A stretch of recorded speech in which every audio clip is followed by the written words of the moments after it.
அனைவரும் ஆனந்தமாய் வாழ்க, அனைத்து காரியங்களிலும் வெற்றி பெற்று வாழ்க. இந்த உலகத்திலே முட்டாளாக இருக்கான், அறிவில்லாமல் இருக்கான், அவன் எப்படி பணக்காரனாவது அப்படின்னு என்கிட்ட ஒருத்தர் கேள்வி கேட்டிருந்தார். நல்ல கேள்வி. நான் இதற்காக 2 நாள் யோஜனை பண்ணி சரியான பதிலை சொல்கின்றேன்.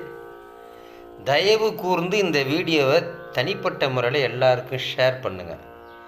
நான் நிறைய பேர் எப்படி பணக்காரனாவது, எப்படி பணத்தை சம்பாதிப்பது அப்படின்னு தெரியாமே நிறைய பேர் இருக்கான். அதுதான் உண்மை.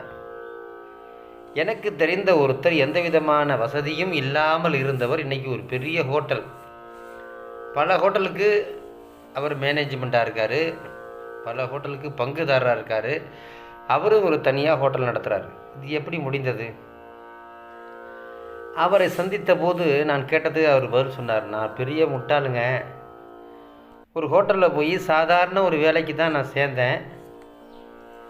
ஆனால் அந்த ஹோட்டலில் உள்ள எல்லா வேலையும் நான் அதிகபட்ச மணி நேரம் உழைத்து கொண்டே இருப்பேன்.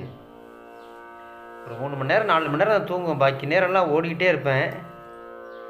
இதை பார்த்து என்னுடைய ஓனர் என்ன பண்ணார், அடுத்து ஒரு ஹோட்டல் ஆரம்பிக்கும் போது என்னை அந்த ஹோட்டலுக்கு மேனேஜராக போட்டார். அதுலேயும் நான் ரொம்ப ஹார்ட் ஒர்க் பண்ணதை பார்த்துட்டு அடுத்த ஒரு ஹோட்டல் ஒன்று ஆரம்பிக்கும் போது அதில் என்னை பார்ட்னர்ஷிப்பாக சேர்த்துட்டாரு. அதுக்கப்புறம் அவரே எனக்கு ஒரு ஹோட்டல் வச்சு கொடுத்தாரு. இன்றைக்கி நான் பல ஹோட்டலில் நடத்திட்டுருக்கேன். இப்போயும் நான் ஓடிக்கொண்டு தான் இருக்கின்றேன்.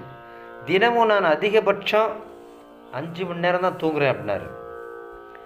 அப்போ ஒரு ஏழை கூட பணக்காரனாக முடியும், கோடீஸ்வரனாக முடியும் எப்போதுன்னா நாம் செய்யக்கூடிய வேலையை ரொம்ப விரும்பி காதலிச்சுன்னு சொல்கிறோம் இல்லையா, ரொம்ப விரும்பி ரொம்ப காதலித்து நாம் செய்கின்ற பொழுது, பஞ்சுவாலிட்டியாக செய்கின்ற பொழுது நமக்கு வெற்றி கிடைக்கும்.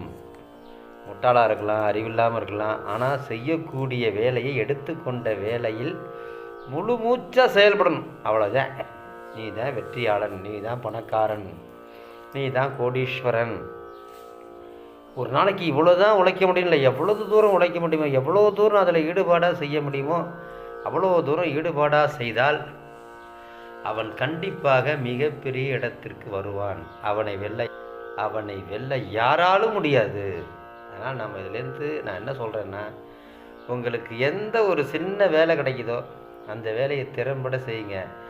அதிலிருந்து உங்களுக்கு ஆசீர்வாதமும் முன்னேற்றமும் கிடைக்கும், வெற்றியும் கிடைக்கும். பேசிக்கொண்டிருப்பது உங்கள் வெற்றிக்கனி சுவாமிகள்.